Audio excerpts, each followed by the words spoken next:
Hello guys, turuan ko kayo paano magpalit ng bushing. Ayan, bushing niya kasi ano na.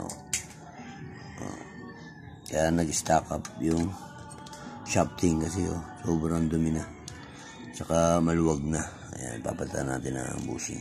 So, ano rin yung paano tayo magpalit. Pag mga ganitong klase, ganito lang yan. Lulugan, ano nyo lang to. Gamit kayo ng flat screw. Ayan. Flat screw lang yan. Lugin nyo lang yan. Tatlong yan. Paa. Ayan. Gamit kayo ng long nose na maliit. Ayan. Ayan. Ayan. Tapos, natanggal yan. Natanggal nyo lang sa harapan. Ayan. Ayan. Tanggal na. So, yan yung ano yan. Corona.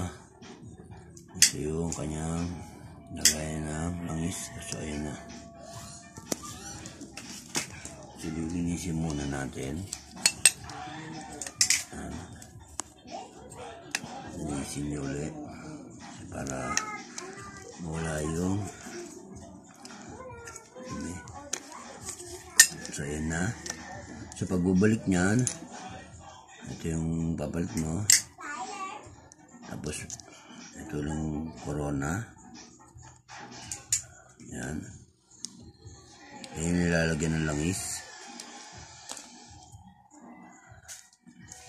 So, corona niya. So, babalik nyo lang din to. Yan. Tuloy nyo ng konti. So, yan.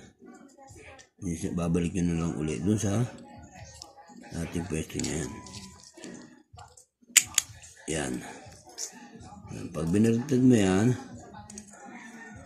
so, pwede nyo ilulubog nyo lang yan. Ito, tutukod nyo lang to doon sa ganito para gumano, inipit. Sa kabila rin. Yan. Yan. Sa kabila rin.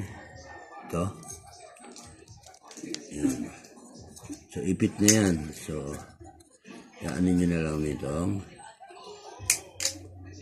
Yan. Kabila rin. Yan. Kabila rin. Yan. Yan. So, yan ang pagpapalit ng bushing. Yun lang guys. Thanks for watching.